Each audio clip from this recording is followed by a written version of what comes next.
जिंदगी के किसी मोड़ पर आपको कुछ ऐसे लोग मिलते हैं कि आप पर एक हैरत का जहां खुल जाता है और आपको इस मालके कायनात के एक खूबसूरत मंसूबा साज होने पर यकीन पुख्ता हो जाता है। सैयदना उमर ने एक रोज सैयदना अली से सवाल किया कि ऐसा क्यों है कि आपको कुछ लोग बिला वजह अच्छा लगते हैं, उनसे दोस्ती करने या उनके करीब रहने को जी चाहता है। बाबे इल्म सैयदना अली ने जवाब दिया कि आलमे अरवाह में जो रूहें एक साथ रहती रही हों तो वो जब इस दुनियावी जिंदगी में जहां भी मिलेंगी एक दूसरे के करीब आना चाहती हैं। आलमे अरवाह की तो हमें कुछ खबर नहीं, लेकिन कई लोगों से मुलाकात के वक्त सैयदना अली के इस कौल की बार बार तस्दीक होती है। ऐसा ही जहाने हैरत मुझ पर उस वक्त खुला जब मैं चंद साल कबल अपने दांत की तकलीफ की वजह से एक मर्दवेश डॉक्टर अतीक के वहादत रोड लाहौर पर वाक़िया क्लिनिक में गया। वो साहब वैसे ही अचानक बहुत अच्छे लगे, लेकिन हैरत की बात यह थी कि आज से 55 साल कबल मेरे वालिद मेरे दांत दिखाने के लिए गुजरात में जिस डॉक्टर के पास ले जाते थे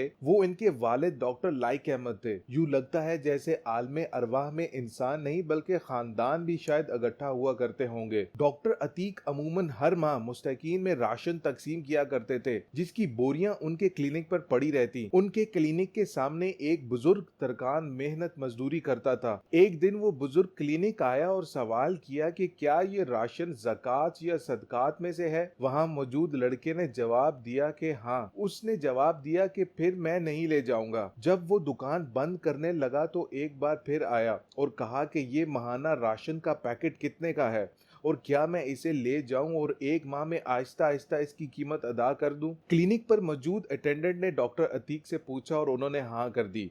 वो खुशी खुशी राशन ले गया और फिर आहिस्ता आहिस्ता वो उसकी कीमत वापस करने लगा और महीने के आखिर तक पूरी कीमत चुकाने के बाद बोला कि मैं अगले माह के लिए एक और राशन ले जा सकता हूँ। डॉक्टर साहब के मंसूबा साज जहन को एक तरकीब सूझी और वो इस सिलसिले को वुसअत देने का सोचने लगे। वो एक गरीब मोहल्ले के किराना स्टोर पर गए जहाँ से दिहाड़ीदार गरीब लोग उधार पर रोजाना के हिसाब से अशिया ले जाते थे, मसलन एक पाव घी, 2 किलो आटा, चाय की पत्ती वगैरह। डॉक्टर साहब ने उस दुकानदार से मुस्तकिल कर्ज ख्वाहों की लिस्ट तलब की जो उसके पास एक खाते में मौजूद थी। उस खाते से अंदाजा हुआ कि थोड़ा थोड़ा सामान खरीदने और परचून के तौर पर लेने की वजह से कम 1.5 गुना ज्यादा कीमत देनी पड़ती है। डॉक्टर साहब ने इन तमाम खातेदारों से राब्ता किया और उनसे कहा कि अगर हम आपको महीने का इकट्ठा राशन लेकर दे दें और वो यकीनन बहुत कम कीमत पर होगा और आप हमें आहिस्ता आहिस्ता रोजाना की बुनियाद पर ये पैसे एक माह में वापस करते जाएं और पूरी अदायगी के बाद अगला राशन ले जाएं। ये सिलसिला शुरू किया गया और मंसूबा इस कदर कामयाब हुआ कि आज ये कर्जे हंसना उन्होंने लाहौर में कई जगहों पर शुरू कर रखा है। ये ख्याल और मंसूबा डॉक्टर साहब के दिमाग में अचानक नहीं आया। इसके पीछे एक और दरवेश की शानदार काबिल तलकीद मिसाल मौजूद है। हमारे शहर गुजरात की एक मस्जिद में एक मौलवी करम इलाही साहब कसूर से आकर नमाज पढ़ाने लगे।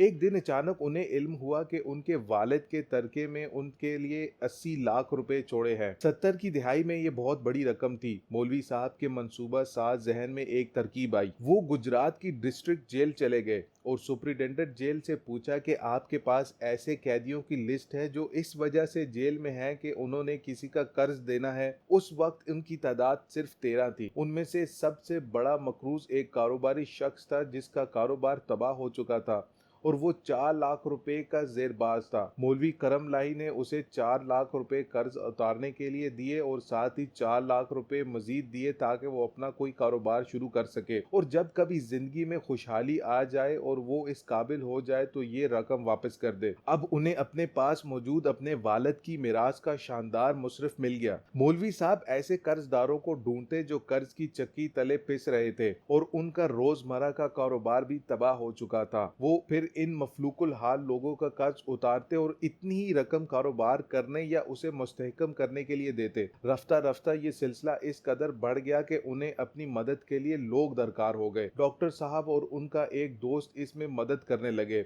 ये सिलसिला करोड़ों तक जा पहुंचा। वो शख्स जो मौलवी साहब से 4 लाख लेकर गया था वो इस कदर कामयाब हुआ कि बरतानिया में उसके कारोबार ने इतनी वुसअत पकड़ी कि वो रोजाना मौलवी साहब के अकाउंट में 500 पाउंड जमा करवाने लगा। एक दिन मौलवी साहब अपने मालिक के हजूर जा पहुंचे। बाद में लोगों ने उतना तरद्दुद किया और ना ही वैसी लगन किसी और में थी, इसलिए ये सिलसिला आज मौजूद तो है लेकिन बहुत सुस्त हो चुका है। ये दो वाकयात नहीं बल्कि दो तस्वुरात हैं कि कैसे किसी को कर्ज़ा हसना के ज़रिए अपने पाँव पर खड़ा किया जा सकता है और कैसे एक गरीब आदमी को इज्जत और तौकीर के साथ ज़कात और सदक़ात से महफूज रखकर उसकी मदद की जा सकती है। अल्लाह के रसूल सल्लल्लाहु अलैहि वसल्लम ने इसीलिए खैरात से कर्ज़ा हसना को अफजल तरीन बताया है। रसूल अकरम सल्लल्लाहु अलैहि वसल्लम ने फरमाया, मेराज की रात मैंने जन्नत के दरवाजे पर लिखा हुआ देखा है कि सदक़े का सवाब 10 गुना और कर्ज का 18 गुना है। मैंने कहा, ए जिब्राइल, क्या वजह है कि कर्ज सदक़े से ज्यादा फजीलत का हामिल है? उन्होंने कहा, इसलिए कि साहिल बाज औक़ात सवाल करता है